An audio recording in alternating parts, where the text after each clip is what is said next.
Well, as markets continue their optimistic run and the economic numbers are watched for signs of green shoots or yellow weeds, what does one of the world's best-known bears make of where we are right now?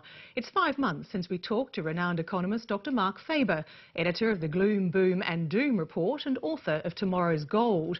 Back then he lived up to his nickname, Dr. Doom, but since February, has he become any more optimistic? To find out, Marc Faber joins me in the studio. Good evening and welcome.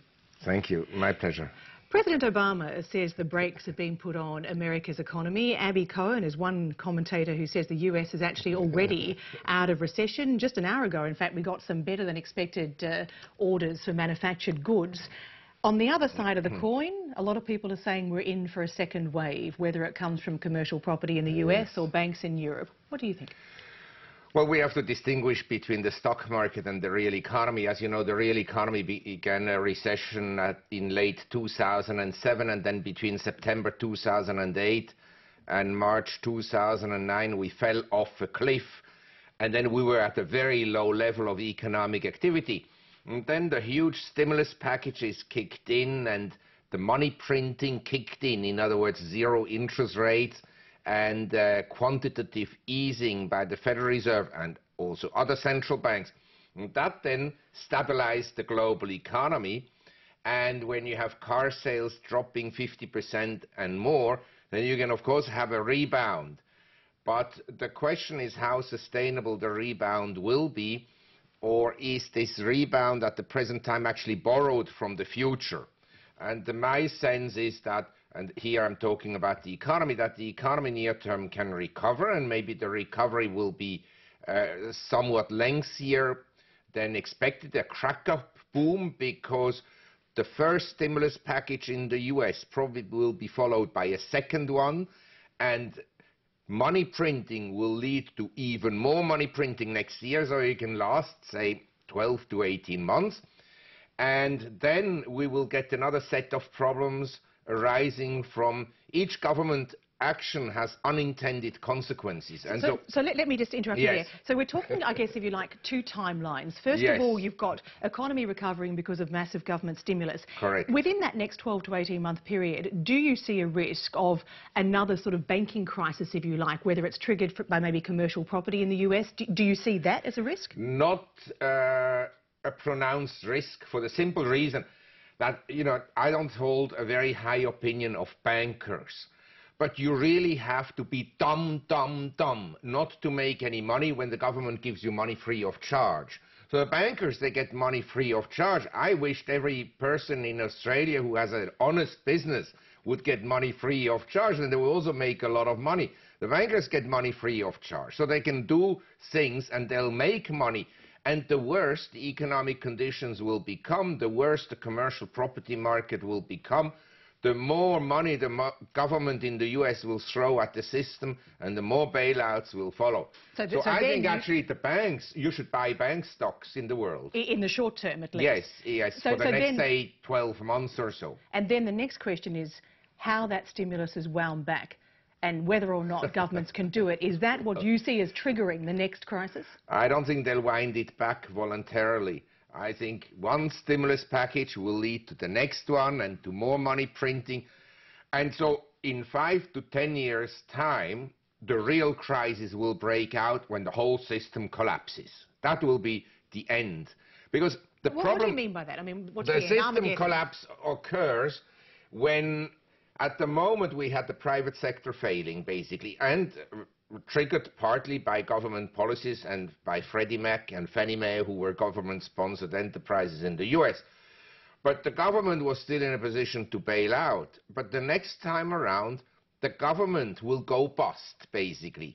And so before they go bust and default, in other words, don't pay the interest on their government debts, because you don't misunderstand it. As the fiscal deficit goes up, the interest payments on the government debt also go up. They are now around $400 billion annually. I would think that they'll be around $1 trillion in 5 to 7 years' time. And that will then become burdensome on GDP. And so then the government goes bust, but before it does that, it will inflate its way out, or try to inflate its way out. And that won't work. So the next step will be to go to war. the whole thing will collapse.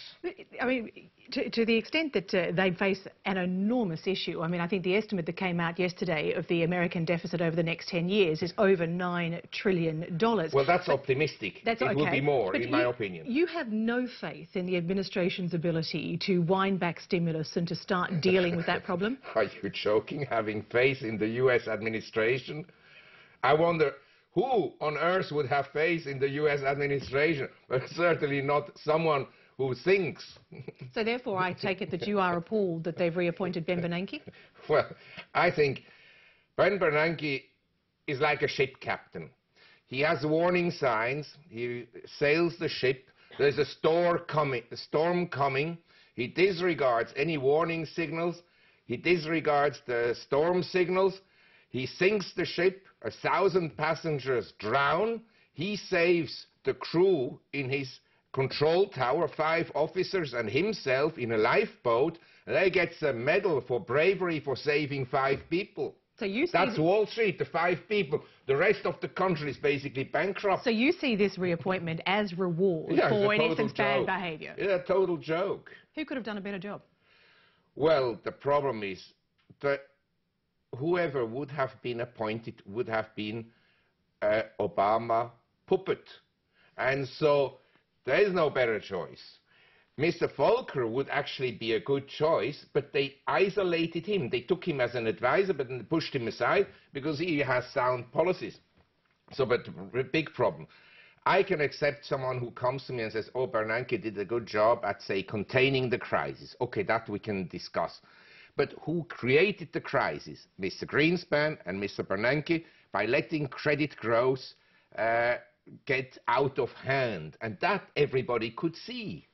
Last time we spoke 5 months ago, you said that I should buy a farm and a gun because things are going to get very bad, and I assume that was because I ought to be self-sufficient rather than any more dire consequences. But now you need a machine gun. Is that so? From what you're saying, though, we have around 12 to 18 months where you see there will be some opportunities for room in the equity market and room in the economy, and then we batten down the hatches because it's bad for a long time. Well, I think I was lucky in the sense that I was interviewed in Canada on March 6th, the day the S&P bottomed out. I said I would buy stocks because they were very oversold and because sentiment was very negative. Now we are somewhat overbought. We went from 666 on the S&P to over 1,000, and the Australian market went from 3,120 to now 4,500 or whatever, 54.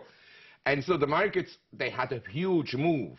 But I think following maybe a sideways correction or so, or even a more significant correction, the more significant the correction is, the more money they'll throw at the system. So stocks can go up. Actually, the worse the economic conditions are, the more stocks could go up. Because the greater the bubble? Yes. But it will end badly. It will end badly. Is there anything that you can tell me that could possibly derail your incredibly pessimistic scenario? No. But I have to say, in Asia, we have, and in emerging economies in general, we had a collapse in exports and in industrial production. But the domestic economy is relatively sound, and unlike what the conditions were before the Asian crisis in '97, we in Asia, we have large foreign exchange reserves. So in other words, the Asian countries are financially very strong. And by the way, also Australia, we have an inflated property market in Australia. But as an economy, with Australia becoming more integrated into the Asian bloc, I have a relatively high opinion of the future prospects of Australia. I mean, higher than, say, of the US. Plus, Australians are hard-working people. Dr. Marc Faber, that's an excellent way to finish it, with a little bit of optimism. Thank you very much for joining us. It's my pleasure.